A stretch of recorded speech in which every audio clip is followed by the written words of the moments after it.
Okay, good evening. Selamat petang.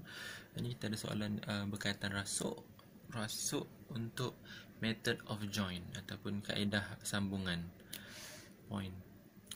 Itu okay, ini soalan dia, soalan rajah dia.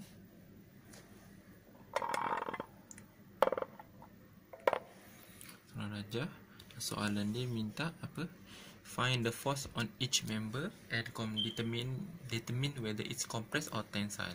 Jadi kita kena cari daya pada semua sambungan rasuk pada batang-batang rasuk ni, dan juga tentukan dia sama ada dia terregang, tensile ataupun termampat, compress. Jadi untuk selesaikan masalah ni, mula-mula kita pastikan buatkan free body diagram dulu. Answer jawapan semua dalam pen biru untuk mudah kita nak analisis. Jadi lakaran seperti itu. Okay. A, B, C, D. Di bawah 400 Newton,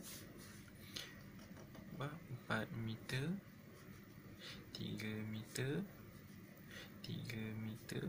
Ada roller di bawah, ada pin pada C, ada daya 600 Newton. Dan 3, 4, ini 5, 90 darjah. Ini 53.13, ini 36.86. Dah biasa dah ni. Teruskan terus. Maka untuk cari daya pertama sekali, kita kena analisis paksi X dan paksi Y. Ini pada rajah ni, buat analisis sikit. F sudut Fx dan Fy. Ini kalau kita buat untuk penjumlahan pakai sudut semua. Okey, tak apa, kita buat terus bagi kita nampak semua. CX, CY, CX pada C. Untuk ni kita anggapkan C pada X keluar, CY keluar. Untuk kiraan kita mula-mula memang kita kena anggap bahawa semua daya adalah keluar daripada titik. Kalau kita analisis pada titik C, maka semua daya pada CX keluar daripada titik C, CY pun keluar daripada titik C. Dan AY juga adalah ke bawah. AY, anggapan kita semua titik, semua daya adalah ke bawah. Bila dapat jawapan positif atau negatif, baru kita tentukan apakah nilai sebenarnya. Dan CX pada sudut kosong, CY pada sudut 90 dan 400 Newton pada sudut 270. Sebab apa dia mana ke bawah, tu sudut yang diberi. AY, ini AY ke bawah, maka 270 darjah. Seterusnya 600 sudut dia pada 0 darjah. Jadi kita ringkaskan terus. Okey, iaitu pada sin kosong adalah kosong. Ini adalah kosong. Kemudian cos 90 adalah kosong juga. So kosong.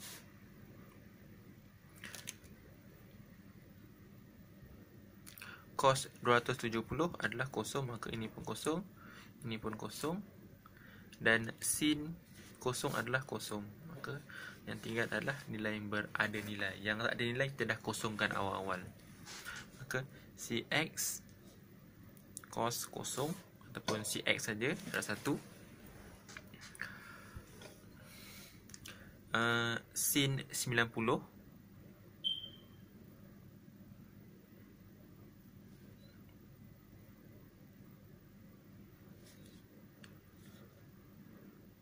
CY sin 90 dan 400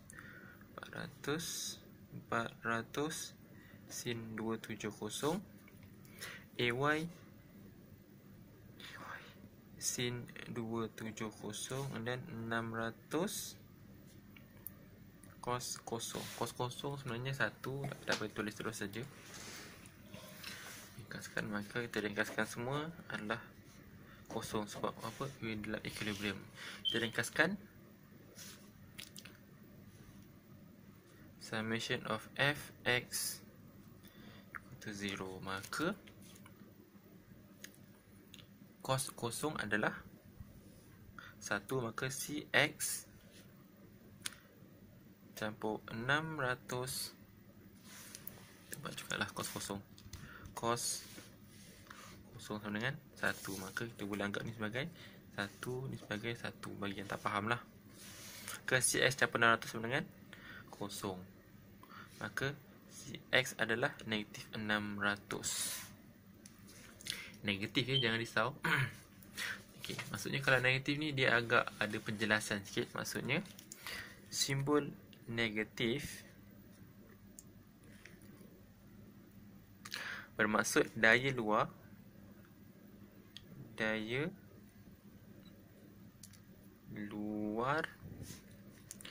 sebenarnya bertindak pada rasuk. Maksudnya daya tu bertindak pada rasuk. Daya luar tu maksudnya daya pada lantai ni bertindak pada rasuk. Daya luar kepada rasuk adalah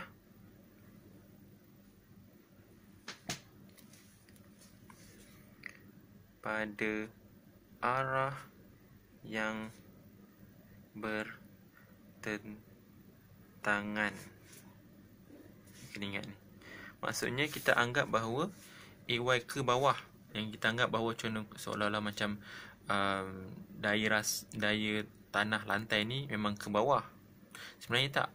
Dia negative sign bila daya, maksudnya daya bertanah ni menolak ke atas. Apa dia? Bila negatif, dia adalah bertentangan arah. Okay, maka kita dapat CX adalah negatif 600. Kita nak cari CY pula. Kita kena guna moment yang kita dah belajar tadi sebelum ni. Okay, untuk moment pula kita dah anggap iaitu pada lawan arah jam, moment adalah kosong. Dan moment arah jam adalah positif pada arah lawan jam. Maka kita buat plus, maksudnya dia lawan arah jam. 600 Newton darab dengan 4 meter. Dia sebenarnya 4 meter dulu ke atau 600 meter pun tak ada beza. Ada setengah orang buat 4 meter darab 600 Newton. Ada pula buat 600 Newton darab dengan 4 meter. So sebenarnya adalah benda yang sama. Yang penting simbol ni adalah positif jika dinyatakan CCW ataupun counterclockwise atau lawan arah jam adalah positif. Positif, maka positif juga AY darab dengan 6 meter campur dengan 400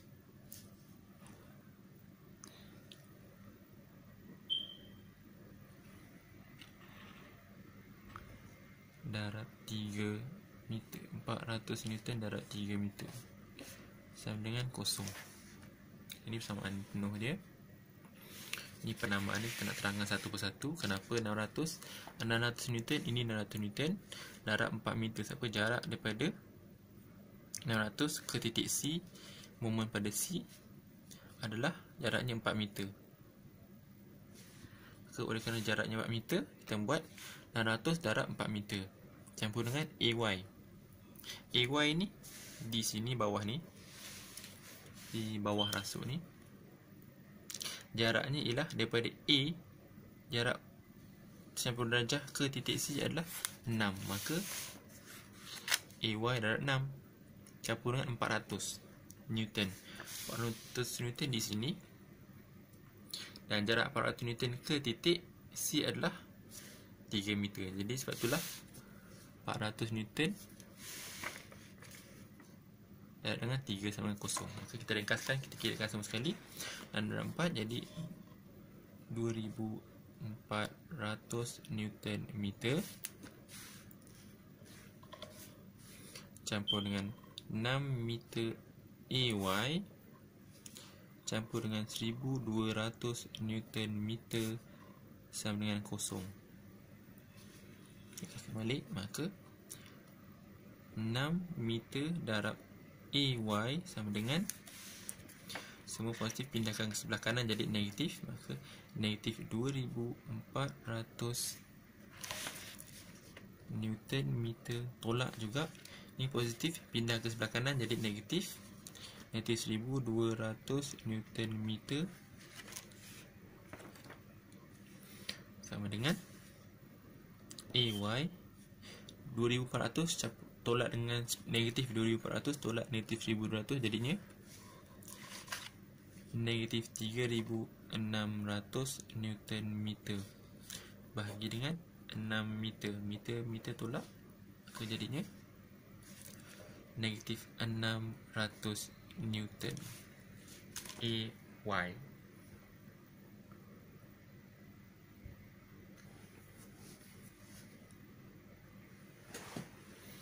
Jadi AY kita negatif 600 macam saya cakap tadi.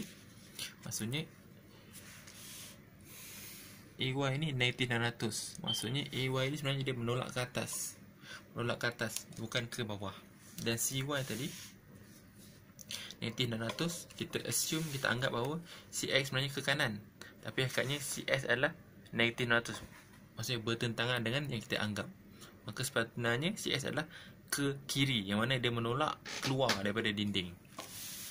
Kita buat simbol sikit untuk ingatan bersama. Maksudnya sama juga yang ni. Negatif ni, maksud negatif di sini ialah yang mana? Negatif ialah dari luar sebenarnya bertindak pada arah rasuk adalah pada arah yang bertentangan. Maksudnya kalau sini 600, maksudnya pada AY sebenarnya adalah 600 ke atas. Ke atas yang mana daripada lantai ke luar. Okay, seterusnya dah selesai untuk penentuan daya asas luar. Ini pergi pada setiap titik.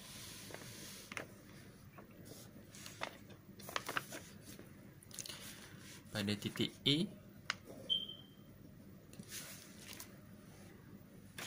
daya yang terlibat ialah FAB, FAD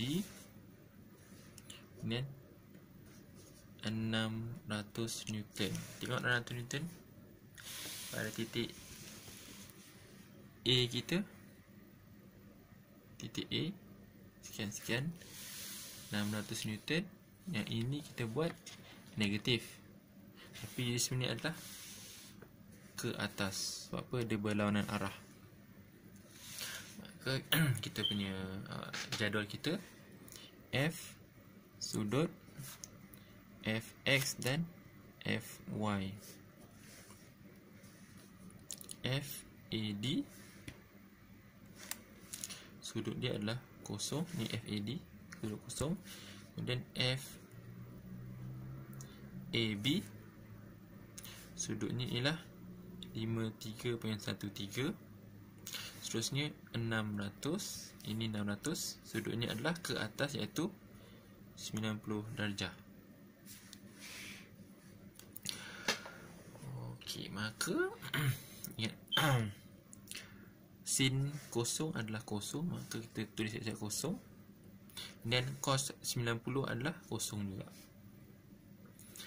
Yang lain, cos kosong adalah 1, maka sama juga FAD darab 1 dengan FAD.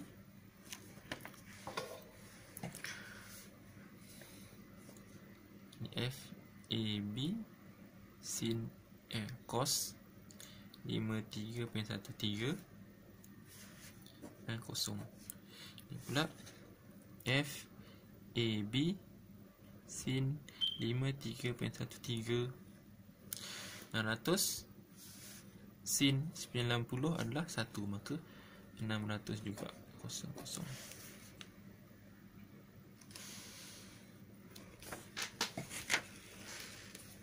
Ulang balik. FAD sudut kosong, FAB sudut 5313 di sini 600 pada sudut 90 tegak 90 ke dalam jadual kita ni. Okey, jadual kita 600. Okay. FAD cos kosong sama dengan FAD sin kosong adalah kosong, ke kosong.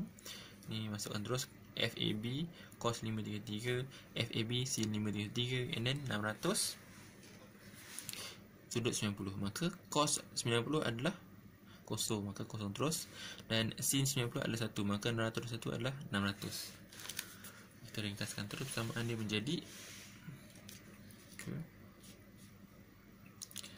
fx FAD campur FAB cos 53.13 sama dengan kosong, ke FAD sama dengan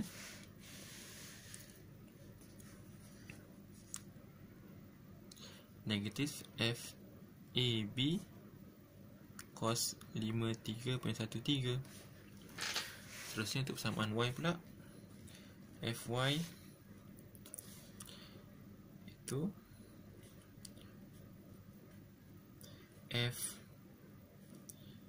FAB sin 53.13 campur dengan 600 sama dengan kosong, maka FAB sama dengan negatif 600 bahagi dengan sin 53.13.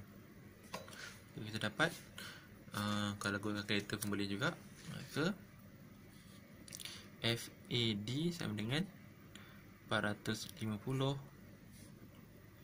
dan FAB sama dengan negatif 750. Yang ini maksudnya 750 kompres apa negatif, dan ini pula sama dengan 450 tensile untuk titik A. Siap untuk titik A. Seterusnya pula kita pergi pada titik B. Agak panjang juga sebenarnya ya.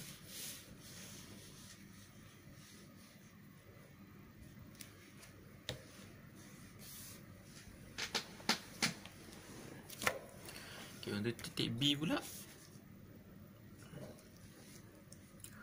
kita sambung sekejap lagi.